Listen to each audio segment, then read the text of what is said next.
debrief session, lens focusing. Again, the analogy of lens focusing is it's purposeful. You know when you're there. There's information that you're responding to as you're making the adjustments. And that's the analogy I'm making to that question that I asked to get things going. Which once I say, hey, where are you living? Where are you today? At work or at home? What's going on? I like to kind of pull right into this question because this is what starts to set the stage for our conversation. Take me back to that, bring me up to the present. Tell me about your career path so far. And so these are some statements I picked up over the last 6 weeks or so. I worked at IKEA for a number of years and enjoyed retail. Right? So when you think of the EQI skills, is there any ones that you might be curious about when you see this when the client makes this kind of statements? And this is what the form looks like after I'm finished with it, right? They get all the statements as the client's talking. I like to kind of catch them. But where do you think we would focus with this type of a statement? Probably interpersonal relationships. Yes. Anytime you see retail, interpersonal relationship scores. It's fascinating because I've known interpersonal relationship. I've known some executives who score low in interpersonal relationship. They've gotten upset. I actually had one bring me into his office because he scored 85 in interpersonal relationship skills. And I said, well, I said, what do you take me? He said, look at all the awards I got. Yeah, look at because people like me. I'm a nice person to hang out with. I'm a good team member. And I said, well, yeah, but those aren't interpersonal skills. Interpersonal skills is connecting with someone. You're resolving an issue, helping them, listening, engaging, going back and forth, problem solving. I said, I love your awards. I said, but the 85, you tell me about this. How'd you get through high school? Did you have a lot of different jobs in high school or college? This particular executive said, no, I didn't have to work in high school or college. I got scholarships, and then I kind of bummed around. And wow, how many people bum around? A lot of people have to work. And when you work, you develop your interpersonal skills. Because I'm convinced you don't develop these skills unless you've worked with an angry or disgruntled client or customer, right? That's where your interpersonal skills kick in. Well, anything else come to mind around IKEA? I don't know how to say it, but can I use Starbucks as an example for 1 minute? Sure, please. Starbucks is changed CEO. I'm not coaching Starbucks here, but I go to it very frequently in my town and watched it over 16 years evolve from what it was, very much of a coffee shop, into takeouts. How do I say this? The company itself never created systems. I'm not talking about IKEA. I don't know IKEA that well. But for the individual baristas to enjoy the customer, so they all look miserable and the company's losing. But it's because of their systemic failure. So I don't know which of the. Well, I would say the old Starbucks, interpersonal skills, empathy, social responsibility, there's a lot there. Today's Starbucks, reality testing, problem solving, process improvement. It's now all transactions. So you've moved to your Starbucks from what was seen as kind of the gold standard in connecting with people and making people feel comfortable to now, give me my drink. I want to get out of here. So it's that's so sad because there's a couple of baristas in their mid-50s who really need the benefits. Yeah. And they don't know what to do. I mean, I'm not saying I'm formally coaching them, but I just feel so bad because there isn't much that we can do about it. Anyway. Yeah. Okay. Thank you. No, I read an article recently. I haven't been to Starbucks in years, but that to me is a fascinating transition. And it goes where the market goes, right? That's what people want. They want it quick. The interesting thing about Starbucks is that the problem they have is their CEO is so charismatic. He's never able to find a replacement. Every time he finds a replacement, he has to come back. Yes, that's right. It's kind of a classic case when a leader doesn't know how to step back, doesn't know how to create the pipeline. They just kind of put all the spotlight on themselves. Yeah, I'm a big Howard Schwartz. It's Howard Schwartz, right? It's Howard Schultz. And then compared to Amazon, where Bezos stepped away, the company's on fire. Whereas Starbucks is just it's coming now. It's dwindling. Because there's something about his personality overlaid. He, again, as a founder, there's a lot that he put together there. He was never able to systematize that. No. All right. Wow. During high school, I played football and baseball and joined the ROTC when I got to college. What would you might be interested in? We have two military men here. Social responsibility. Social responsibility, absolutely. And that's what the military does. Anything else? I would say self-actualization too. Self-actualization, yes, a lot in the military. Those who stay in the military. I have actually right now I'm coaching a second lieutenant who's on deployment to South Korea. Oh man, Sounds like she's there with F Troop. She sounds like they're with the Keystone Cops. It's certain parts of the Army, people don't want to be there. Other people, dedicated, self-actualized, like what they do, love what they do. Yeah, but you can see when they're not there. Other skills you look at in addition to social responsibility.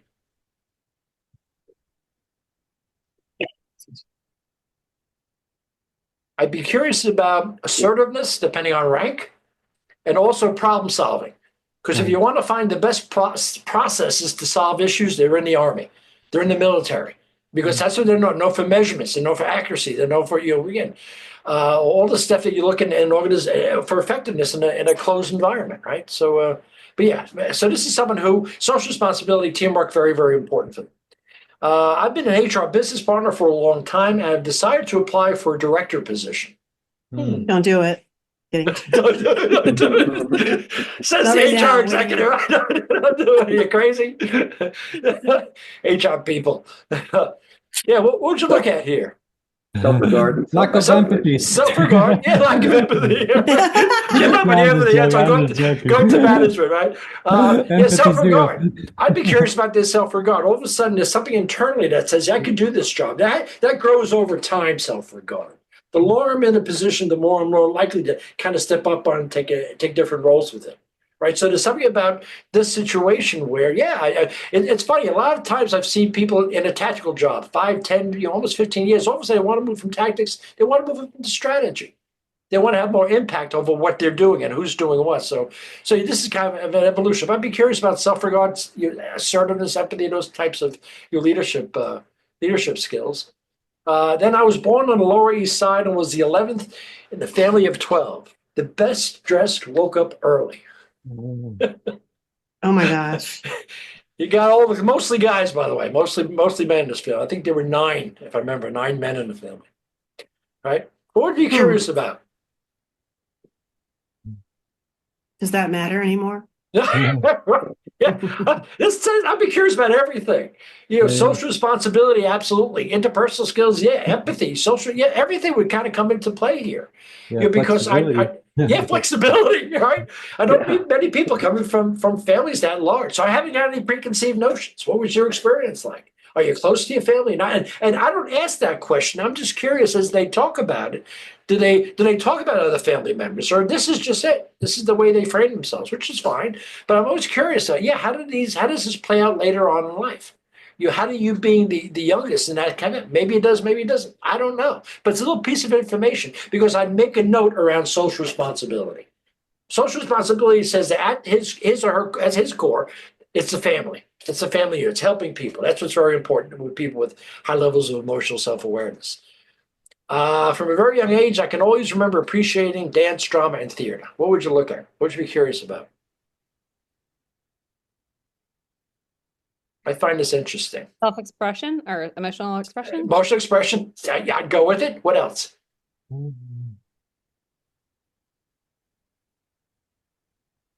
Give me one more. Maybe anything. Independence. Independence, yeah, okay. I'll take anything because I really don't know. I've seen so many people that have been in the theater, they've been in drama, they've been in the artistic side, and when I see a profile, it doesn't pop out. It's not as if creative people, drama is that they're high in expression or they're high in flexibility. Sometimes they are, sometimes they aren't. But they don't, and maybe it was during early in life they did a lot of creative stuff, but they're not doing it anymore. So it's hard to peg down on a report where it's going to fall here. That's why when I see a creative person, I'm always curious, what scores are going to kick out? Or what do they talk about it? Or is this something that they did when they were young and they don't do it anymore, which happens, goes up and down in life? Or some people, they sang when they were young, they're singing right now. So it's something that stays with people. And that might play out in their expression. So I'm looking to make a connection just to kind of support. Interesting thing, that kind of made an interesting note. All right, this one. You could always make an analogy between being in the theater and presenting at your first board meeting, at the annual meeting. Sorry. Think of it as a stage. Think of the board as your audience. Anyway. That's really it. John. Yes, I know your background too well, too. So I want to come back to that. So I'm coming to that last one in a moment. But so after I kind of asked the client, his or her story, then I had 3 follow-up questions. First follow-up question is, what is your current title? In your position, are you required to give feedback to others? And give me the 3-year goal. What do you want to be doing 3 years from today? I mean, from today, from this, December, whatever it is. Where are you going to be a year from now? Why is this important? The first one starts to give me some indication of emotional self-awareness. Does this person have a high-level title? I got to tell you, if I see a high-level title, I expect to see high emotional self-awareness because that's that driving force. If I see low emotional self-awareness, I'm curious about some of these other scores that are there. But that tells me the executive presence, how the person's showing up. That tells me emotional self-awareness. Are you connected to what you do? Are you connected to the culture? Do you like what you do? Do you like the people around you? Do you see a future? All those things are wrapped around emotional self-awareness. The second question is, in your position, are you required to give feedback? It used to be based on the first question. No, now I realize you can be a director, but not manage anybody.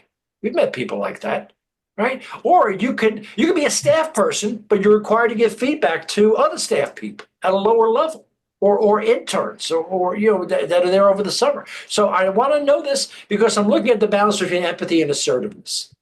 If you have to give feedback, these two scores come into play.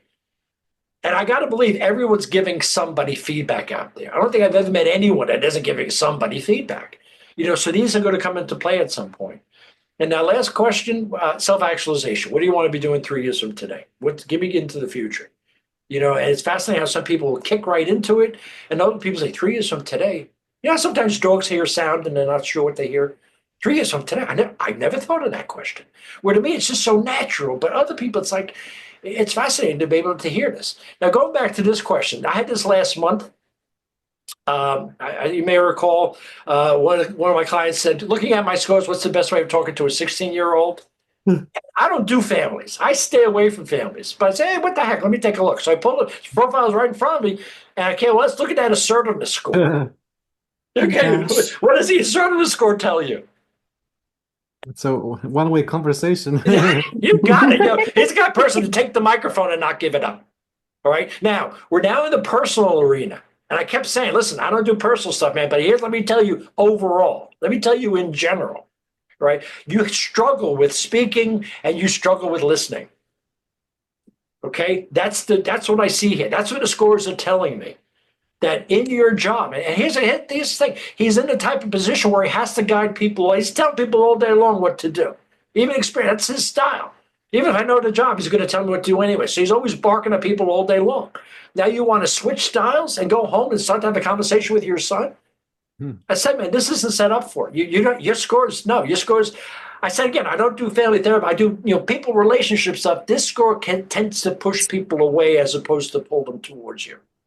You're the type of person before you have the conversation, you know what you're going to say. Before you meet the person, before you hear the argument, you know what the conversation is going to be about. You know what you're going to say. Well, I have to. I can say, you're not let me finish. Sometimes the score plays out right in front of you. I said, sometimes I'll tell people, you've been interrupting me 4 times in the last 5 minutes. Let me just finish my thought. Because what's happening here is that low emotional self-awareness is kicking in. These are the 3 scores I always look to see how they line up.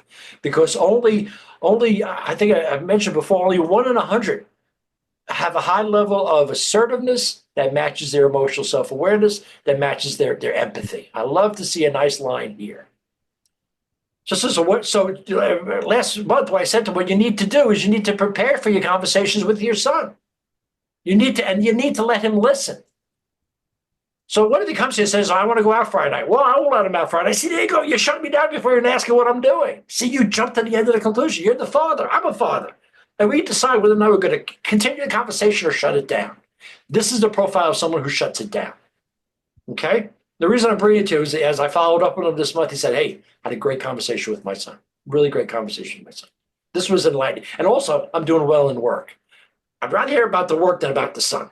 But it's something about that.